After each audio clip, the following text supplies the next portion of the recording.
têm. Todos eles têm, pessoal, uso de água de lastro. Sendo fundamental para a sua segurança, ou navegabilidade do navio, né? Então, ou ele está vazio, né? Então eu ponho um pouco de água de lastro para que ele fique numa posição legal para flutuabilidade. Através da sua utilização planejada, é possível controlar o calado e a estabilidade do navio, de forma a manter as tensões estruturais do casco dentro dos limites seguros. A água de lastro é utilizada pelos navios para compensar a perda de peso decorrente, sobretudo, do desembarque de carga. Então, eu tirei toda a carga, meu navio vai flutuar mais. Dessa forma, a sua captação e descarte ocorrem principalmente em áreas portuárias. Então, eu vim aqui com um monte de container no terminal de Santos. Tirei todos, o navio vai flutuar o máximo possível. O que eu faço? Capto a água portuária, permitindo a realização das operações de desembarque e embarque de cargas no navio. Então, onde eu tiro a água? Aqui do Porto de Santos. Os navios que transportam os maiores volumes de água de lastro são os navios tanques e os graneleiros. Por quê? Porque ele já tem os compartimentos específicos na parte de baixo do navio. Normalmente, os navios de container colocam o peso acima, né? Na parte do convés para cima. Então, esse é o uso da água de lastro. Vamos lá ver aqui. Impactos ambientais. Então, a água de lastro causa algum impacto ambiental durante a operação de lastreamento do navio. Junto com a água também são capturados pequenos organismos que podem acabar sendo transportados e introduzidos em um outro local, que você às vezes nem sabe qual é esse local. Tudo depende da rota de navegação. Teoricamente, qualquer organismo pequeno o suficiente para passar através do sistema de água de lastro pode ser transferido entre diversas áreas portuárias do mundo. Olha só que legal. Isso inclui bactérias e outros micróbios, vírus, pequenos invertebrados, algas, plantas, cistos, esporos, além de ovos e larvas de diversos animais. Devido à grande intensidade e abrangência do tráfego marítimo internacional, a água de lastro é considerada como um dos principais vetores responsáveis pela movimentação transoceânica e interoceânica de organismos costeiros. Às vezes, uma área costeira pode ser afetada através de um produto que pode ter vindo e causar um impacto ambiental muito grande. Legislação nacional, não vou me ater a isso, mas existe uma legislação nacional aqui no nosso país. Transporte marítimo. A gente vai falar disso no outro conteúdo, tá? Mas só para falar para vocês que o transporte marítimo é dividido em 3 formas de navegação. Isto é importantíssimo para a TD2. Navegação de cabotagem, realizada entre os portos do território. Navegação de interior, realizada em hidrovias interiores em percurso nacional ou internacional. E navegação de longo curso, utilizada nos portos estrangeiros. E aqui a gente tem exemplos. Achei muito legal essa foto, né? A gente está fazendo aqui um transporte de container, tá, turma? Estamos transportando um container aqui. Quando aparece esse ícone, é da onde eu tirei a foto, tá? A navegação de cabotagem aqui no Brasil, a navegação de interiores, tá? Um navio muito bem feito.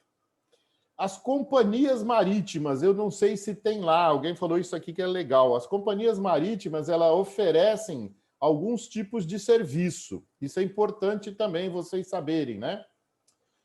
Então, quais são esses tipos de serviço que as companhias marítimas oferecem? Então, o regular, operado segundo uma rota comercial pré-estabelecida. Então, na próxima aula eu coloco algumas fotos, tá, turma?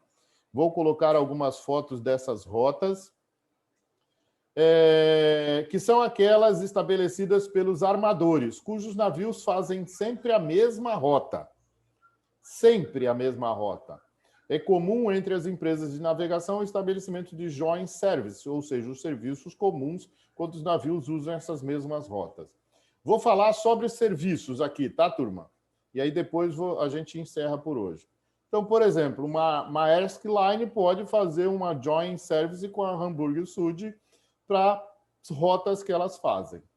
Depois eu tenho as irregulares. Aí depois eu trago umas fotinhas para vocês. caracterizam-se basicamente pela inexistência de roteiros marítimos determinados. É estabelecido em função das oportunidades, turma. Então, o que a gente chama de spot. Apareceu uma carga num país que eu nunca comprei e não tem uma rota regular, mas aquela carga é importantíssima para mim. Aí eu, pela oportunidade de negócio, eu vou atrás de um navio que vá fazer essa rota. Mas é uma rota irregular por causa disso, porque é considerado uma rota spot. São aquelas cujos navios não têm uma rota regular estabelecida, a sua rota é estabelecida à conveniência dos armadores ou embarcadores, podendo ser diferente a cada viagem. E os navios podem ser afretados ou tramps, navios que não trabalham com serviços de linhas regulares. São o que eles chamam de vagabundos.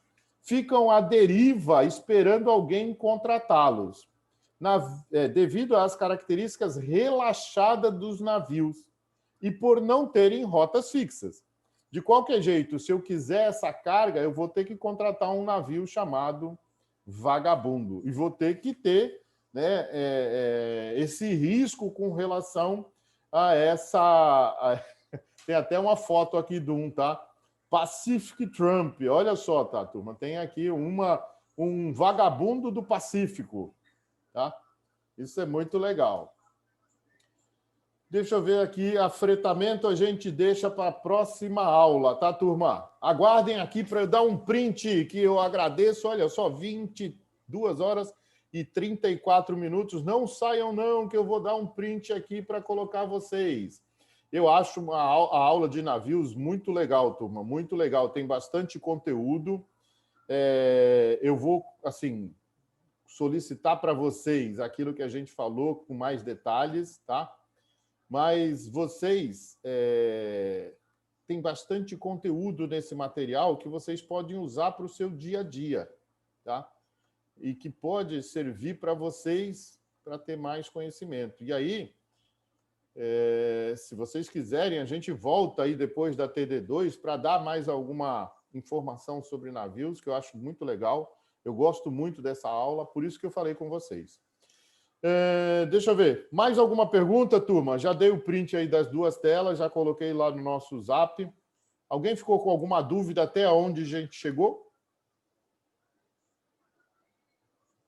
Sem dúvidas do meu lado, professor. Sem dúvida do seu lado, Bruno? Muito legal. Sem dúvidas, professor. Eu também, sem dúvidas. Muito bem, Ana. Muito bem. Daniel, alguma coisa, Daniel Ângelo? Natália também que falou sem dúvidas. Legal, turma. Nenhuma, professor. Nenhuma, muito bom. Então, olha só. Na quinta-feira, a gente fecha o conteúdo. Alô, professor, boa noite. Peraí, Daniel. Desculpa te interromper. Desculpa te interromper. A gente fecha o conteúdo, faz rapidamente, aí eu destaco para vocês o que é importante desse material 4 navios, e a gente volta para encerrar o material 4, tá? Beleza? Quinta-feira a gente faz isso. Muito obrigado pela presença de vocês. Até a próxima aula, se Deus quiser. Bye, bye. Valeu, professor. Boa noite. Valeu. Tchau. Obrigado aí pelo carinho aí de vocês. Alguém colocou um coração muito lindo. Obrigado.